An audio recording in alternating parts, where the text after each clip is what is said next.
Hi, welcome to Do Your Kitchen. My name is Felicia, and today I am making navy beans with lamb ribs. So good. This is a family staple. When I was growing up, my mother used to make beans and beef ribs for us every day, beef short ribs, and it was so good and cheap to make because there's a lot of us kids. I have 10 brothers and 1 sister, so there's a lot of children and a little check. And beans and short ribs went a long way back then. It wasn't as expensive as it is nowadays. So, but my mother, may she rest in peace. I miss her every day. Okay, so first I'm going to start off by taking out the rotten beans or the discolored beans or the little things in here that are actually rocks and not beans. You don't want to eat any rocks. So, and I take the broken ones out too. I don't know if you necessarily have to take the broken ones out, but I always like to take the broken ones out. Whenever it was my turn to pick the beans, that's what we call it when we was growing up. It's time to pick the beans. Whenever it was my turn to pick the beans, I would take the broken ones out too. I don't know why, but it's just something that I did because it made me feel like I was the best bean picker in the family.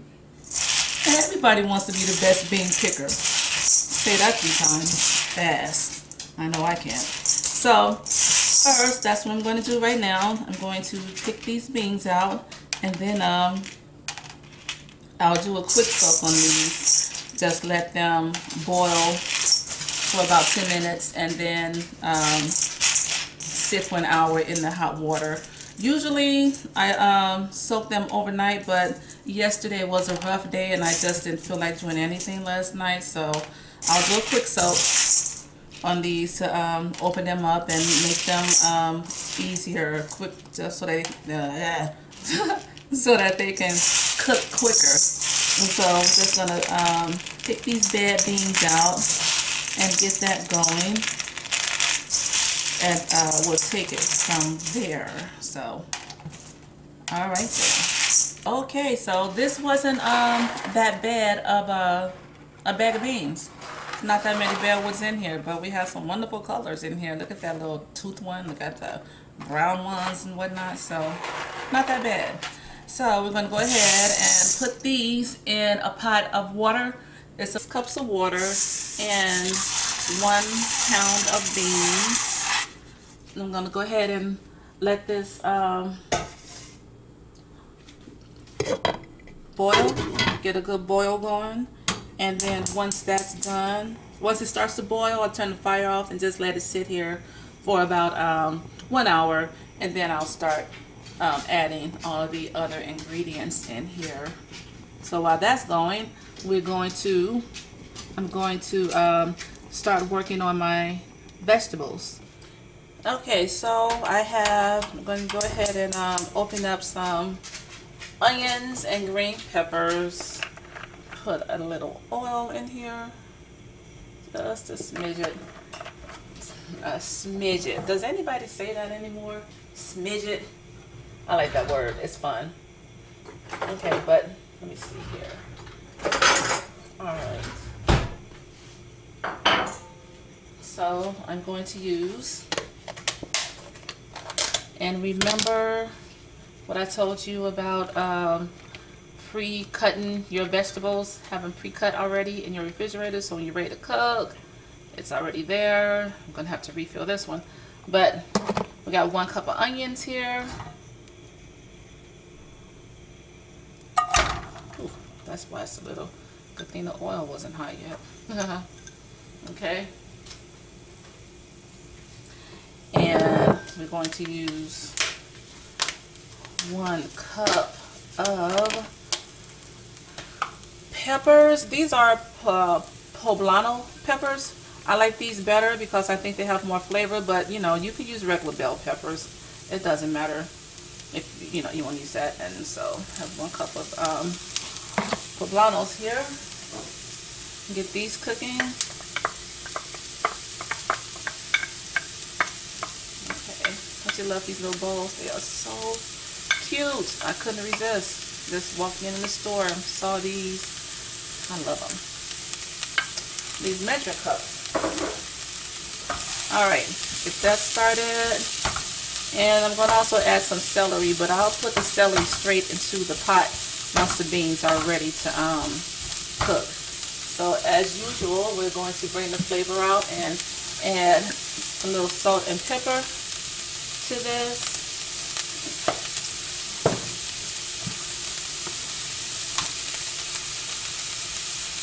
There we go. Alright. Now, let those cook. And you know, I like to multitask while I'm cooking. I like to multitask while I'm doing everything. I don't like to just do one thing at a time. It's a kind of a waste of time to me. So I like to do more than one thing and make the best of my time. Time go by so fast. It's ridiculous. Which is funny because it goes by fast. You would think that as fast as time goes past, it'll make you stick to the things that you know are good for you, like working out and eating right. But when you're in that moment, you don't care how fast time is going past. If it's like, oh, I don't feel like working out, you're not going to. Even though, you know, once you get into the gym, time is still going to go fast, and the workout's going to be over before you know it. Sometimes you just don't feel like it. Or if you're hungry and you know you have good food at home that you can just prepare and eat, that'll be way better for you. But when you're in that moment and you're hungry, you're gonna stop at that fast food place and grab a quick burger,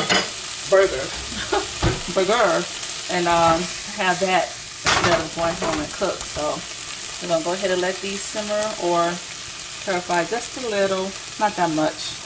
And while that's going, I'm going to go ahead and trim the lamb. Okay, so now I am going to trim the fat off these lamb ribs. This is about 4 pounds worth of ribs. As you can see, lamb has lots of fat, so it's mainly for flavor. I would definitely suggest, if you are a big eater, use the beans as a side dish and, you know, bake a chicken or whatever to go with it, just so, you know, you can fill up. But definitely do not snooze on using lamb ribs, because they do have a very, very good flavor and a very unique flavor. You know, it's one of those things that, you know, if you like lamb, you like it. If you don't, you don't. So it's up to you. I like lamb. I like a lot of things. I'm not a picky eater. I get that from my father. He likes to eat exotic things. Like, I remember I had kidneys and brains, and fish eggs was a family favorite too. So love to do the fried fish eggs. So anyway, we are going to take this silver skin off the lamb because this is really tough. And if you leave this on, you would have a very hard time eating this. So it's always a pleasure when you get a good grip on it and it just peels off, but sometimes it's really difficult to do that. So use a paper towel because it gives you a better grip than using your bare fingers. Or if you have a good paring knife where you can get under this and use it and cut it off that way, that's good too. I had one. The one that goes with this set, for some reason, the tip broke off of it. And then I had a little black one that I used to, man, that was my favorite little knife. It was a gift. But I think I accidentally threw it away when I was juicing one day and it got caught up in the bag that I put the pulp in. I'm pretty sure that's what happened to it because nobody else around here uses it except me. So I think I accidentally did that.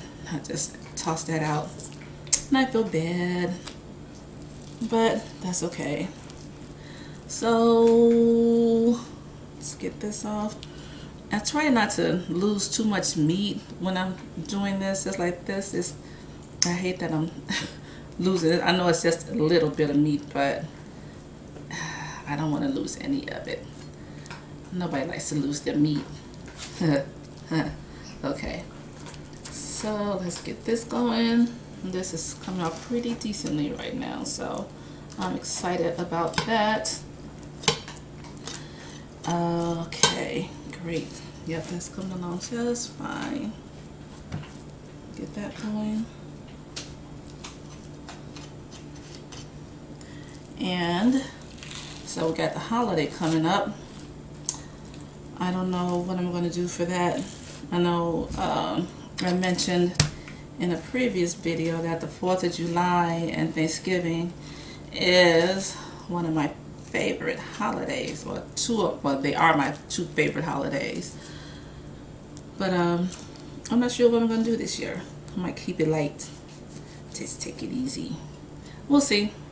I may post a video and I may not. Keep you guessing. It's part of life. We like mysteries. Okay. All right. That's looking good. Take this piece off right here.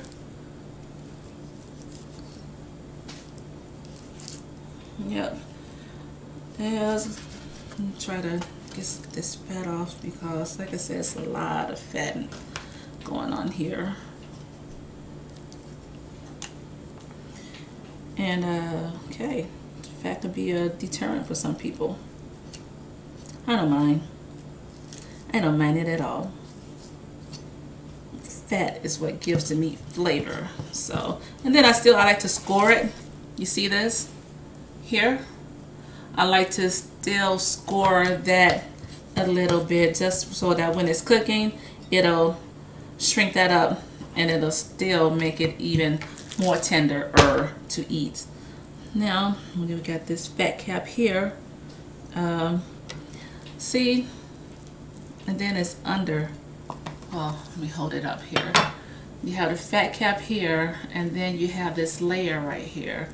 So it's I don't know how far this goes in, but I think I'm going to just take this right here out of here, because since it's cooking with the beans, it could make it a little bit tricky to remove the, you know, all that grease on top. It's floating on top, just sitting there chilling like it's in the pool or something.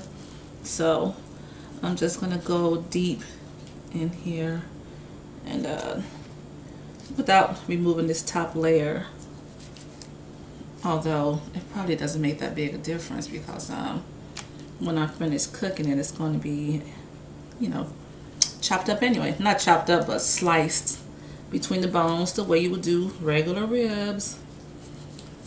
Okay, my onions and my peppers are done back there. They was while I was cleaning this, removing it from its packaging.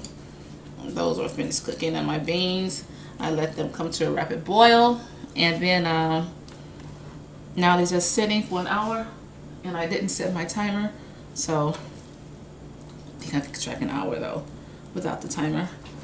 And yeah, I think I'm gonna do a thin slice on here just to take a little bit of this fat off. No, it's not perfect. I'm not a butcher, but I just want to take some of this fat off here, especially since I have 2 of them. I don't want the beans to be too greasy. Well, you know, I want you to burp up the flavor of the flavor of the beans when you're eating them, not the oil from the lamb. So, you know, good burp, you have good food, and then you burp it later. Like, man, that was good. All right, let's see here. Get that going a little bit. Okay.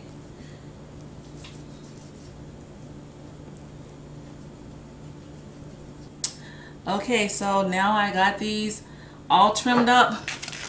Would you look at that? A plate of fat. Isn't that something? Can you imagine the grease pool that I would have left in the why do I keep saying greens? And the beans. So now I'm just going to season these with my basics. That, I think this is everybody's basics though. Yeah, salt, pepper, onion powder, garlic powder, some paprika, and that's it.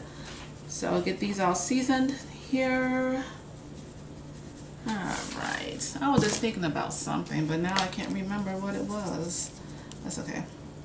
That is alright. We all have those moments. And I hope I'm not talking though now, because I'm thinking to myself, okay? Don't think to yourself when you're recording. That's not fair. Okay, now I say okay a lot, don't I? Sorry. So sorry. Get some garlic powder on here. There we go. I'm thinking that this is probably a tablespoon, I mean, per side of each of these little fine fellas here. All right. Okay. Smear that down on there a little bit. Rub it in. Rub it in. Rub it in. And even though these are going to boil, it's still good to season the meat before you put it in the pot, especially if you have time to let it sit and marinate a little bit. Just like these beans has another 45 minutes before they are ready to cook, so that gives this seasonings time to sit in here a little bit and get into the meat good, and just give it more flavor instead of just throwing it straight into the boiling water, even though it will seep in that way too. But same thing again. Look at that. I don't know if you can see that or no, that spot of pepper, but luckily that's going into the pot. So anyway, there we go. Sprinkle that on. They say the higher you sprinkle, the more even it is, and it's true. But seriously, the higher you sprinkle, it goes everywhere. And so just try to have hand control. Sometimes it just blops out. That first part just comes out with a vengeance, and you don't have control over that. So now just get a nice sprinkle in there. Some onion powder. Sprinkle, sprinkles. All right. And some garlic powder. Then I'll be adding fresh garlic into the pot also. Oh man, this is just so good. Boy, I remember when my mother used to cook these to come home from school. Not these, but beans. When she cooked the beans and she would make homemade rolls. Man, the best smell ever coming down the block in the summer, because the windows would be all open in the house and the whole neighborhood just felt like the whole block smelled like fresh cooked bread. Man, that's the best thing ever. Oh my God, I have to do that someday. Make some fresh bread, homemade bread. Now I wish I remember her recipe, but it just escapes me, which is really weird, and I'm kind of bummed about that, because I used to have to do that stuff on a regular basis also, but that's okay. I could find a recipe and make some bread from that. And I remember on Fridays would be grocery shopping day, and so, you know, me and my brothers, we all go shopping with my mother over on 87, and that was a free day, kind of. You know, we all get our little $5 allowance, and back then $5 went pretty far, so we go up there and get our little favorite treats, like the that pack of glazed donuts. That was so good back in the day. I don't know if anybody in Chicago remember that. It would come in a red box with the clear plastic wrapping on top, and you just throw them in the broiler for about 30 seconds and warm them up. Best glazed donuts ever from the grocery store. So anyway, back to this. I am done, and we are just going to, well, you will too once you make this, going to let this sit here while the beans continue soaking for the next 46 minutes, 45 and a half minutes, and then we'll come back and slice these up and throw them into the pot with the vegetables and all that good stuff and tomato paste, and let it cook from there. So I will see you in 45, but really it'd be more like 1 second. Shh.